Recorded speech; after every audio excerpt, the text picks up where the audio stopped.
The Bible, the most demanded book in the world. It has been translated in almost every language in the world, if not in all of them. The book that has not lost its actuality for thousands of years. The book that is being extensively studied by a tremendous number of people. The book of wisdom that many nations accept as the superior without questioning it. So what is it in reality and what is its secret? Let's investigate. First of all, let's figure out what is this book about. At the first glance it seems that the Bible tells us the story of the Jewish nation. So if it is a story of one nation, then why is it so interesting for all the other nations? From the other hand, the Bible talks about God. This could be the good reason for all other nations to be interested. But then why don't the other nations create a similar book telling about God and same time involving different nations? Well, the New Testament was written, but it still is a story about the Jewish people. Jesus Christ and his apostles are also Jews. Considering the fact that anti-Semitism was quite supported in past centuries and even millenniums, and Jews were even denied to have their own country, it seems quite strange why all these nations are so interested in the story of Jews. Confusing, huh? So the Bible must be something more than the storybook. Maybe it is a masterpiece of literature. Well, first of all, humanity has created many beautiful and interesting books, reading of which is pleasing and educative. But none of them can even come close to the Bible in popularity and acceptance. What does the Bible have that the other books don't have? Taking in consideration the fact that the Bible is written by several authors, how it happened that all of them were able to create the best possible masterpiece? Well, there must be something else. Let's investigate the fact that the Bible is about God. During the millenniums, that the Bible was created. The other nations could write the book about God telling the similar story but from the other perspective, not involving Jews. For example, the story about the Great Flood exists in the folklore of several ancient nations. Instead, all of the nations just accepted the Bible as the one and only wisdom about God. So there must be something in the Bible that we can't see. So what is the Bible after all? One thing we can tell for sure. It is the book of wisdom written in the specific way. What do we have here? We don't really believe that the universe was created in 7 days. It took billions of years for the universe to be created. We can't really believe that Adam lived over 900 years. Human body is not physically capable to live so long. So we can conclude that the stories of the Bible should not be understood literally. It means that some kind of symbolism is used. For example, the serpent is talking to Eve, trying to convince her to eat from the tree of knowledge of good and evil. We know that the serpent can't talk. Even if it had the brain ability to talk, the physiology would not allow it.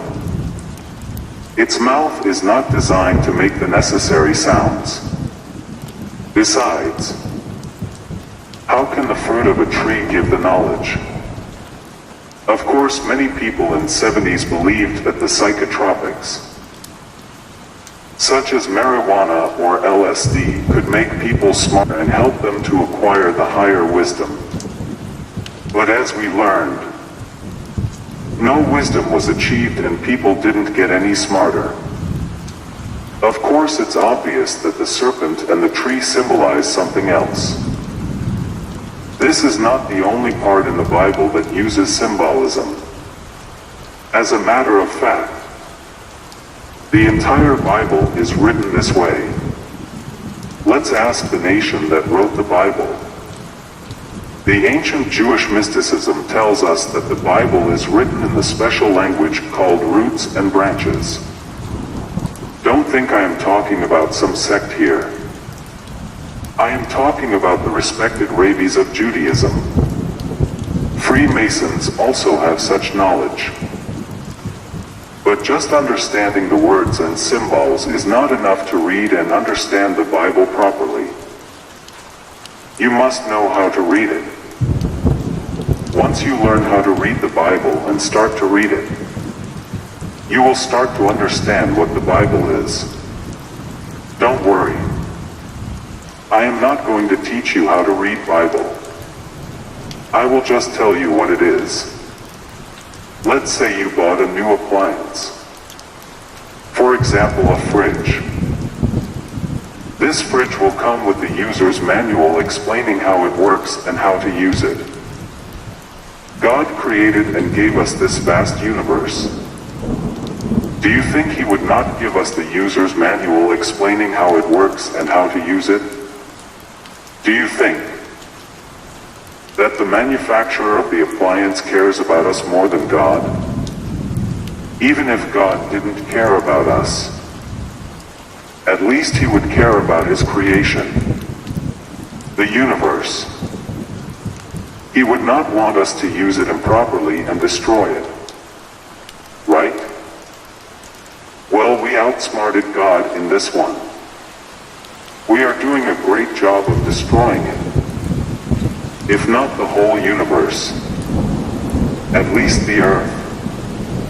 Now, without a joke, the Bible is the user's manual explaining how the universe works and how to use it. We have to remember one simple truth. We are the smaller version of the universe. That's why Jesus tells us to know ourselves. What is going on inside of us is going on in the society and in the universe. Now, if I am telling you that the Bible is the user's manual, I must have an argument to support this. It is going to take very long time to go through the Bible verse by verse. So I will give you several examples supporting this point of view. Let's look at the story of Adam and Eve. Before starting to explain the story, I must tell you what Adam and Eve symbolize. The human characters in the Bible symbolize the human mind.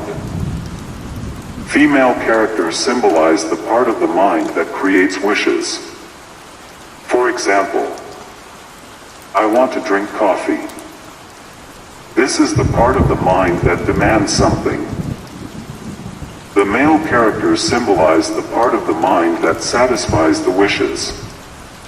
For example, I poured the coffee in the cup and started to drink it. For this action is responsible the part of the mind that satisfies the demands of the wishes. How typical, huh? Wife demands and husband provides. Now back to the topic. Adam is created first. He is created from dust. The dust here symbolizes the physical material.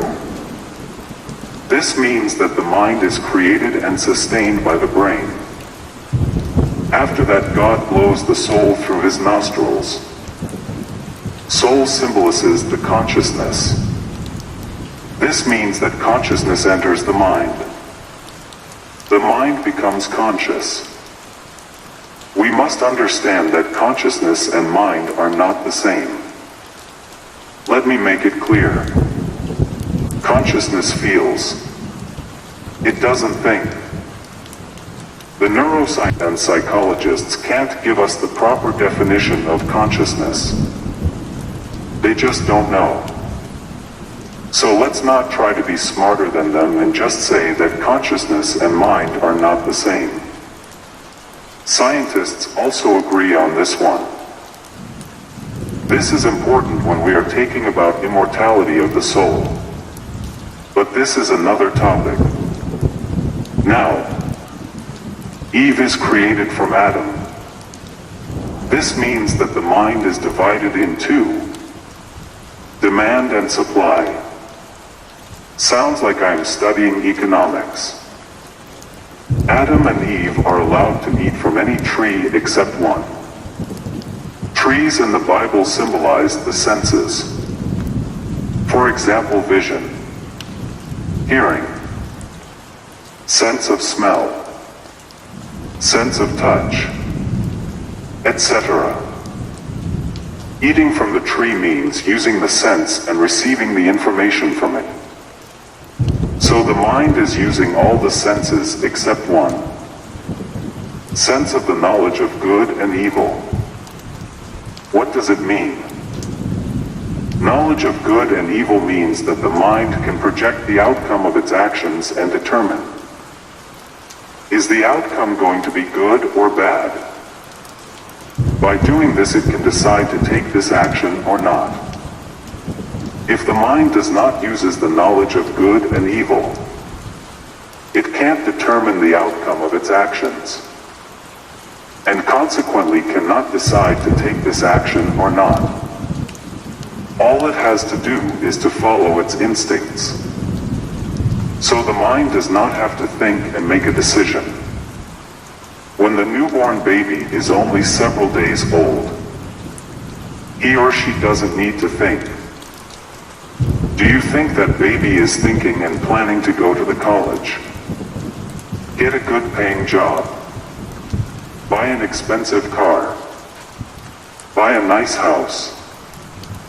Save some money for retirement and travel the world after retires? Of course not. If he poops himself, he will just start crying and the parents will change his diaper. He is in the Garden of Eden. The Bible says, "Now the serpent was more crafty than any of the wild animals." The animals in the Bible symbolize the desires. Domestic animals symbolize domestic desires, such as a desire to eat or a desire to drink, etc. Wild animals symbolize wild desires, such as a desire to swim or a desire to drive fast, etc. Serpent symbolizes the wild desire that is crafty. What is so special about this desire? In fact, it's a really special desire. This desire is connected with devil, but at the same time it is the desire that powers the progress. Let me explain. First of all, we have to understand that Eve has everything. She is in the Garden of Eden. By the way, the Garden of Eden symbolizes the state of mind when all the needs, wishes and desires are completely fulfilled. The serpent approaches her and offers something more. This means that this is the desire to have more, even when you are fully sustained. This is the feeling of never being satisfied. The important part is that the serpent approaches Eve, not Adam. Why? Are women easier to seduce? Of course not. The reason is that in order to provide, the mind has to demand. In other words, if there is no wish, there will be nothing to satisfy. By gaining the knowledge of good and evil, the wishes become more complicated. Now the part of the mind that wishes can project the outcome of the result. For example, the mind now understands that if it receives tastier food, it will feel better. To satisfy these kind of wishes, following the instincts is not enough. So the providing part of the brain must acquire the knowledge of good and evil too. This means that Adam eats the fruit and now he can think. Now he can project the outcome of his actions and he can ignore the instincts. He can plan the actions he must take to fulfill the wishes, demands, and follow through with this plan. What happens when the mind starts to think?